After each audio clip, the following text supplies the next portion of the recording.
Hello, my name's Bob, and I'm going to show you how to do frame-by-frame animation using Butterfly Inchworm Animation 2 for Nintendo 3DS.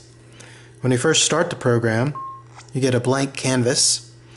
In the upper right-hand corner of the top screen, you'll see the frame number, which is currently changing. That indicates that the animation is actually already playing. And if I wanted to, I could just start drawing and create a simple sort of looping line animation. But I want to talk about frame-by-frame animation, the more traditional technique. So I can pause playback by pressing up on the control pad. That toggles between play and pause. I can also change the current frame number by pressing left and right on the control pad. So I'm going to go to frame 0, and I don't want to use the line brush to do this. I'm going to use something called the Polygon Brush. So I open up the tool chooser by pressing the A button. And here I can choose from the 8 different brush types that you have. The polygon allows you to outline an area of the screen, and then when you lift the stylus, it fills in with color. I don't want black though, so I'm going to press B to undo that shape. And then I'm going to choose a new color by pressing the C stick, and I can roll around on the color wheel here. You can also use the circle pad if you have an older 3DS. So now I can draw my shape. I do want to add one more thing to the polygon though, so I'm going to undo that and then open up the brush menu by pressing the X button. On the top screen you see a list of attributes for the currently selected brush, and I can select between them by pressing up or down on the circle pad, and then by pressing left or right on the circle pad I can change the value for whichever attribute is selected. So I can make it more or less opaque or transparent. But what I would like to do is add a drop shadow. So I turn that on, and then now whenever I draw a shape, it automatically gets a little drop shadow. I'm going to close the brush menu, and I'm going to step through my animation and draw each frame of a bouncing ball.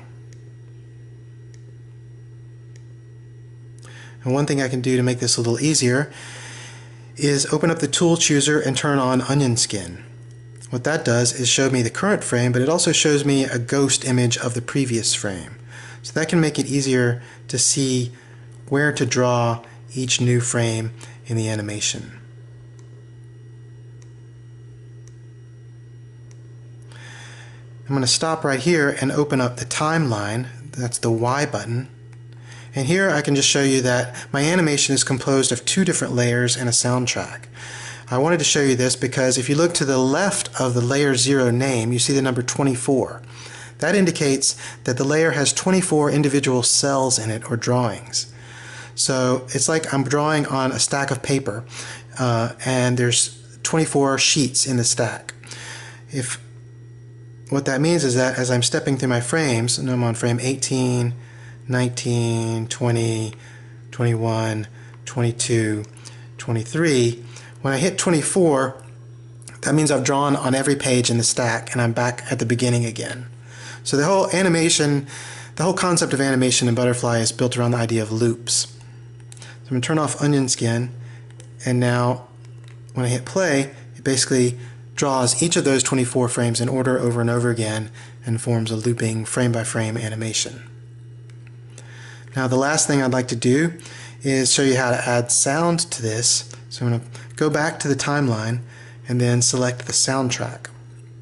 Down here you see Sound Tools, and where it says Bird Call, that's the currently selected sound. If I tap that, I get the sound library. Along the left you have categories of sounds, and along the right you have the actual sound effects. So you can tap one and press it. So I'm going to select comical sounds and then pop. And one other thing I can do is, once I have a selected sound, is change the pitch by changing this slider. Now I'm going to go through, and wherever the ball hits the floor, I'm going to add that pop sound. So on frame 5 it hits the floor.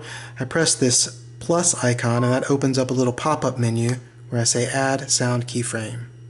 There we have a marker, and now whenever the animation hits frame 5, it's going to play that sound.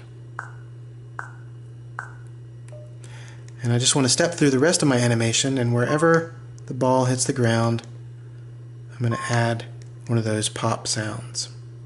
And let's say for the last one we changed the pitch. Okay, now I hit play. And there's your looping frame by frame bouncing ball animation done with Butterfly Inchworm Animation 2. Check out some of the other tutorials to see more advanced techniques.